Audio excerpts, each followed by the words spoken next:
Karena cara-cara yang fair untuk bertarung secara elektoral sudah tidak mampu lagi mereka lakukan. Nah ini karena mungkin elektabilitas Pak Prabowo dan Mas Gibran terus meroket, bahkan sudah tembus batas psikologis sekali putarannya itu 50% ke 1 suara, maka dilakukanlah cara-cara yang ini. Ya kami yakin ini pasti nggak laku ya di hati rakyat yang seperti ini. Rakyat sudah tahu apa yang harus mereka lakukan tanggal 14 Februari mendatang. Film dokumenter Dirty Vote telah menggegerkan publik. Sejak dirilis pada 11 Februari 2024, film ini menjadi perbincangan dan viral di berbagai kalangan. Sutradara Dandi Dwi Laksono memandu dalam pembuatan film ini. Dirty Vote merupakan hasil upaya koalisi masyarakat sipil untuk mengungkap desain kecurangan dalam pemilu. Dalam film ini, 3 ahli hukum tata negara, yaitu Bivitri Susanti, Ferry Amsari, dan Zainal Arifin Mokhtar, memberikan penjelasan berdasarkan fakta dan data. Mereka mengurai bentuk-bentuk kecurangan pemilu dengan analisis hukum tata negara. Namun, tim kampanye nasional Prabowo Gibran, Habibur Rahman menyebut, jika film tersebut justru mengutamakan narasi kebencian, bernada fitnah, dan tuduhan yang disampaikan tidak ilmiah, Wakil Ketua TKN Habibur Rahman mempertanyakan argumen dan kapasitas para tokoh yang muncul dalam film tersebut. Ia menyoroti 3 narasi penting yang patut dipertanyakan. Yang pertama adalah pernyataan Ferry Amsari mengenai penunjukan penjabat kepala daerah oleh Presiden Jokowi yang disebut dimaksudkan untuk orkestrasi pemenangan paslon tertentu. TKN meragukan logika di balik hal ini. Yang kedua adalah pernyataan Bivitri Susanti yang menyoroti bahwa film ini akan membuat masyarakat semakin memahami kecurangan pemilu dan pesta elektoral.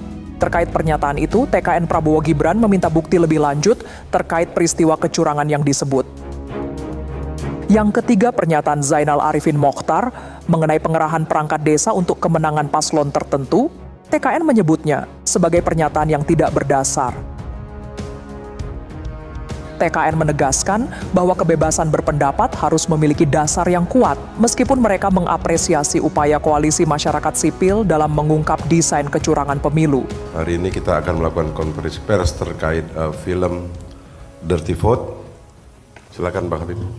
Ya, terima kasih. Bismillahirrahmanirrahim. Assalamualaikum warahmatullahi wabarakatuh. Waalaikumsalam warahmatullahi wabarakatuh. Salam sejahtera rekan-rekan sekalian. Kami hari ini konferensi pers soal beredarnya apa yang disebut film judulnya Dirty Vote ya. Sejak kemarin ringkasannya beredar, tapi baru tadi jam 11-an ada versi utuh, kita bisa tonton dan lihat ya. TKN menanggapi sebagai berikut bahwa di negara demokrasi semua orang memang bebas menyampaikan pendapat. Namun perlu kami sampaikan bahwa sebagian besar yang disampaikan dalam film tersebut adalah sesuatu yang bernada fitnah, narasi kebencian yang sangat asumtif dan sangat tidak ilmiah. Ya. Saya mempertanyakan kapasitas tokoh-tokoh yang ada di film tersebut, di rekaman tersebut ya. Dan saya kok merasa sepertinya ada tendensi ya, keinginan untuk mensabotase pemilu. Bukan mensabotase lah, ingin mendegradasi lah ya pemilu ini ya, dengan narasi yang sangat tidak berdasar. Rakyat ya pasti sangat paham bahwa tokoh yang paling banyak disebut dalam film itu Presiden Joko Widodo ya sangat berkomitmen menegakkan demokrasi. Rakyat juga tahu bahwa pihak mana yang sebenarnya melakukan kecurangan dan pihak mana yang memang mendapatkan keuntungan dengan yang mendapatkan dukungan sebagian besar rakyat karena program dan rekam jejak yang jelas berpihak kepada rakyat. Kalau di film tersebut disampaikan oleh saudara Zainal Arifin Mokhtar agar rakyat menjadikan film tersebut sebagai dasar penghukuman, justru kami khawatir rakyat yang akan menghukum mereka ya dengan cara rakyat sendiri. Jadi tindakan-tindakan mereka yang menyampaikan informasi yang sangat tidak argumentatif tetapi tendensius untuk menyudutkan pihak tertentu berseberangan dengan apa yang menjadi sikap sebagian besar rakyat. Yang saat ini saya lihat rakyat begitu antusias dengan apa yang disampaikan Pak Prabowo soal melanjutkan segala capaian pemerintahan yang ada sekarang. Ya. Intinya ya, kami menyarankan kepada rakyat untuk tetap tenang, tidak terhasut serta tidak terprovokasi oleh narasi kebohongan dalam film tersebut, serta tidak melakukan pelanggaran hukum.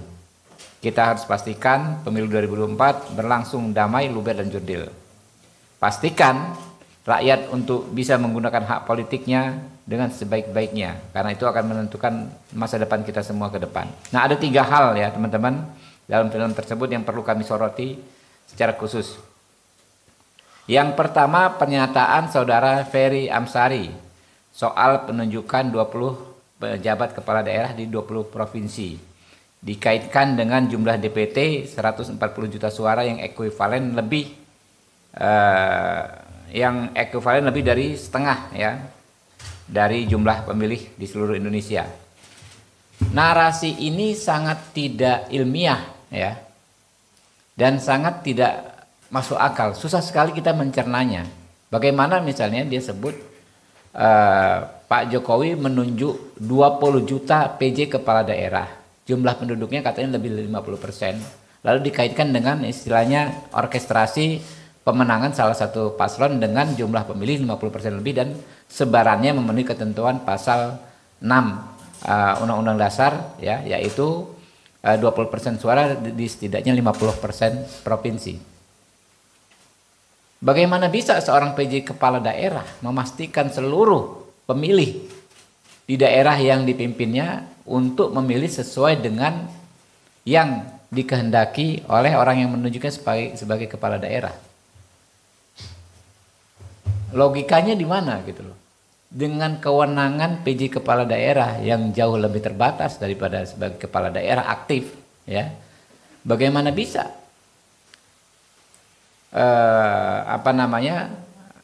skenario yang disampaikan Ferry Amsari itu terwujud?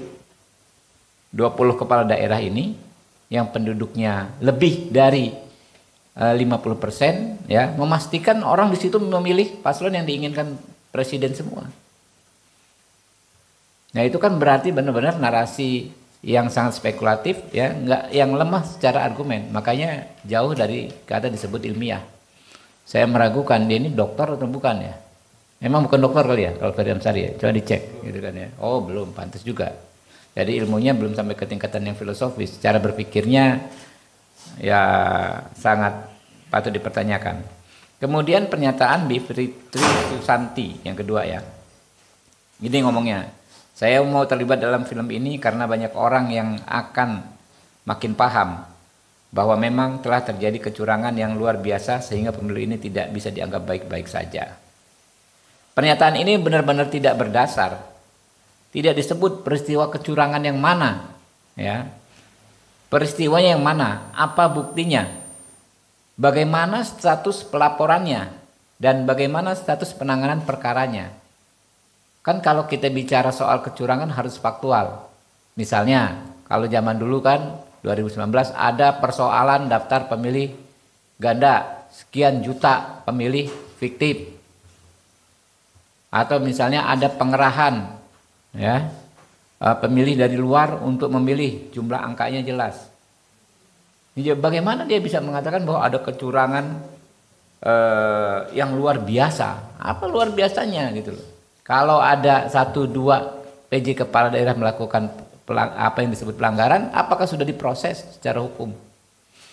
Jadi ini lagi-lagi murni asumsi. Yang ketiga ya, pernyataan Zainal Arifin Mokhtar.